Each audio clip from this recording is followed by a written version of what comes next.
নমস্কার বন্ধুরা, মনিকার হেসেল থেকে তোমাদের সবাইকে স্বাগত। আশা করি তোমরা সকলেই খুব ভালো আছো, আমিও ভালো আছি। দেখো, আজকের কাতলা মাছ কাটার এনেছিল, তা কাতলা মাছটাকে কেটে ধুয়ে নিয়েছি। তাই মাছটা আজকে বেশি রিচ করব না, যেহেতু আজকে রাতে বিয়ে বাড়ি আছে, তাই জন্যে পাতলা পেঁপে আলু দিয়ে ঝোল করব। তা এখানে দেখো আলু কেটে নিয়েছি, এখানে কড়া বসে দিয়েছি, আর এখানে দেখো গোটা জিরে আর কাঁচা লঙ্কা পেস্ট করে নিয়েছি। তা চলো আজকে ব্লগটা রেসিপিটা দেখতে থাকো, আশা করি ভালো লাগবে। ভালো লাগলে একটা লাইক কমেন্ট শেয়ার করে দেবে, আর যারা এখনও সাবস্ক্রাইব করেনি তারা প্লিজ আমার চ্যানেলটিকে সাবস্ক্রাইব করে আমার পাশে থাকবে। তো চলো, দেখো কড়া বসিয়ে দিচ্ছি, কড়াটা গরম হয়ে গেছে, তেল দিয়ে দেবো। দেখো এখানে মাছ ভাজাগুলো বসিয়ে দিয়েছি, মাছ ভাজাগুলো হচ্ছে। দেখো মাছ ভাজাগুলো হয়ে গেছে, তুলে নিচ্ছি।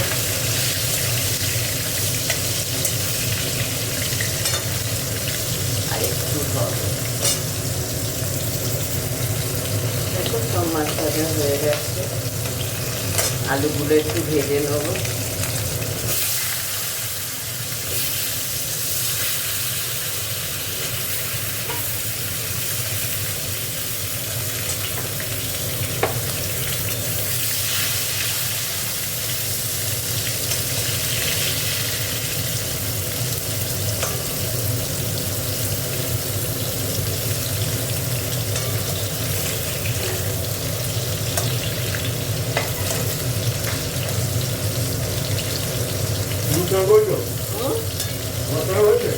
আমার হ্যাঁ,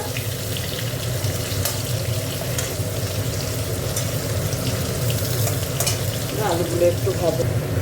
দেখো আলুটা ভাজা হয়ে গেছে, তুলে নিচ্ছি।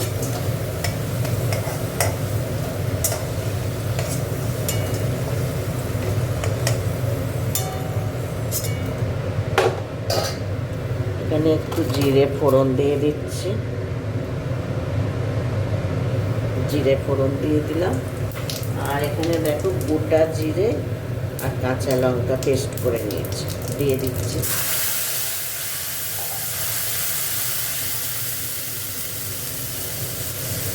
একটু হলুদ দিয়ে দিলাম,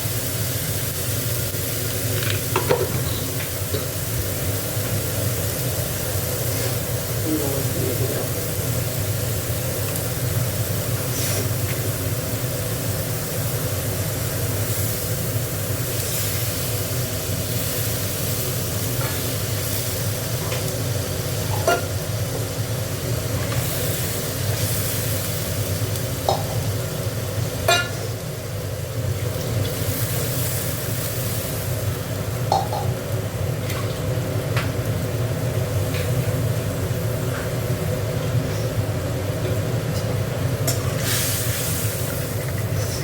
এটা কাঁচা লঙ্কা জিরে দিয়ে করছি ঝোলটা।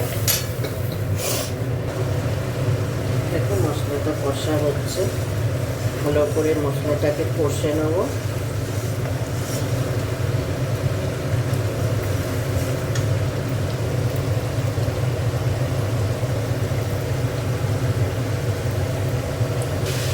দেখো এবার পেঁপেগুলো দিয়ে দিচ্ছি।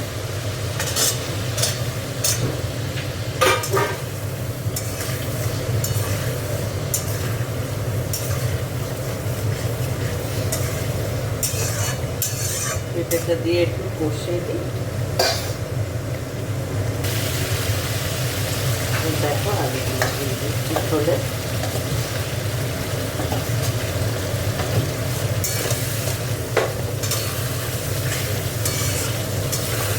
মশলাটা অনেকক্ষণ ধরে কষা হয়েছে।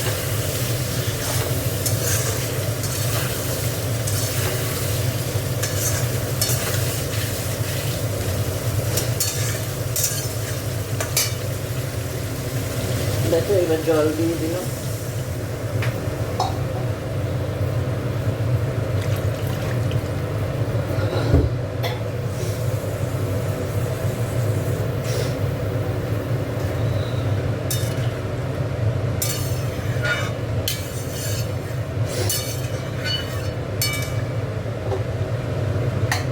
দেখো মাছগুলো দিয়ে দিচ্ছে।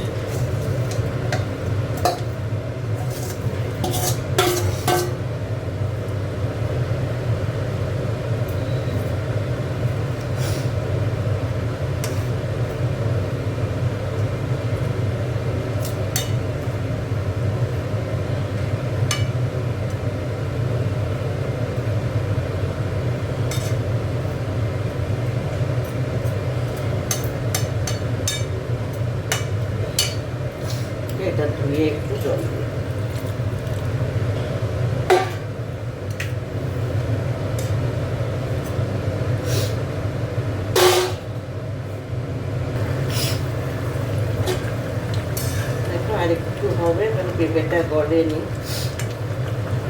পেঁপেটা সেদ্ধ হবে